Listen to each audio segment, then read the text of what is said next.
Welcome to this technical assembly guide. Today we will perform a full computer built from scratch. Before starting, it's imperative to establish a safe workspace.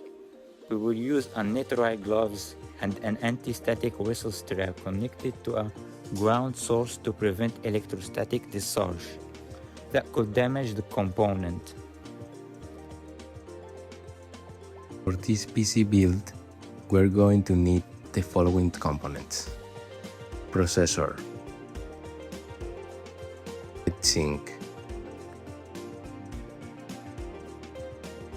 hard drive,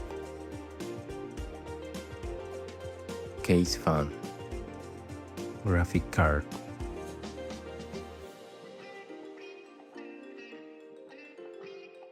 RAM memory,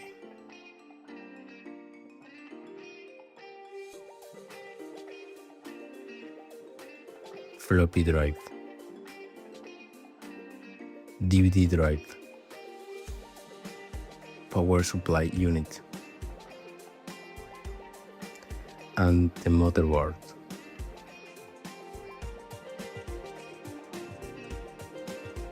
Proceed to install the power supply unit. In this model, it's located at the top. Secure it into the chassis with 4 hex screws.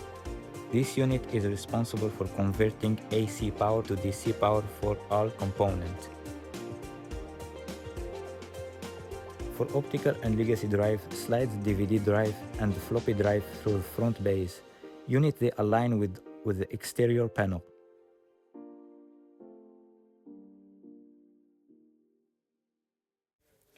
Place the hard drive with internal base, since it has moving mechanical parts.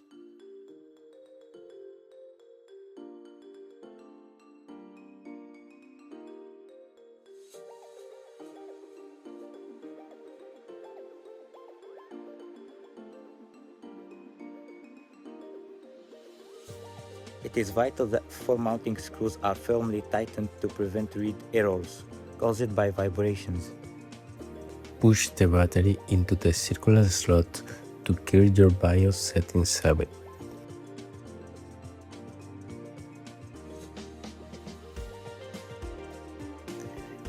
Put the RAM into the slots.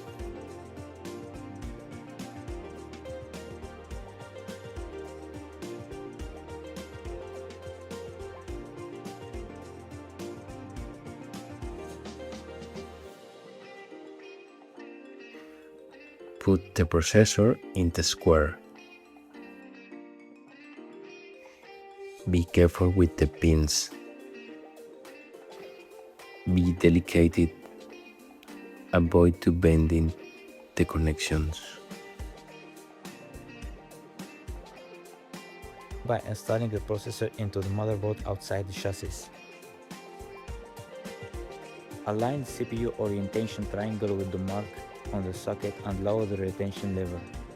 Next, apply a moderate amount of thermal paste to the center of the processor to ensure optimal heat conductivity. Install the heatsink and fan assembly, securing the mounts in a cross pattern to disturb pressure evenly.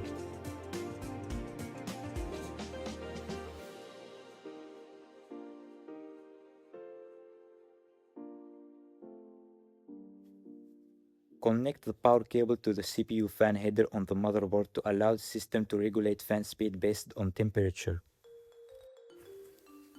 Press the graphic card into the long slot called PCI Express until click to enable the video output.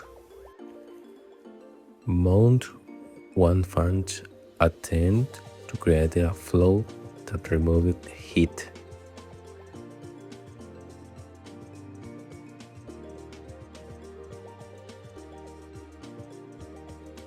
Install the airflow fans. The front fan should be oriented for intake.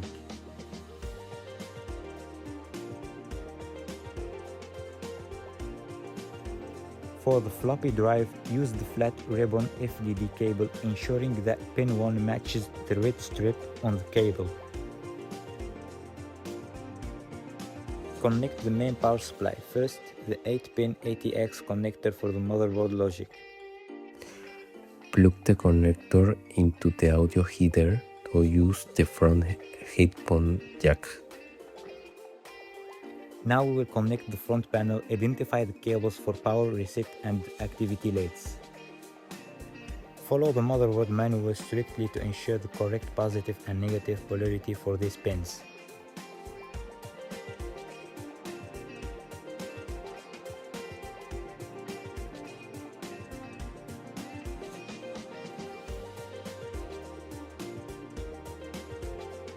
Transfer connect SATA cables from the hard drive and DVD drive to the motherboard.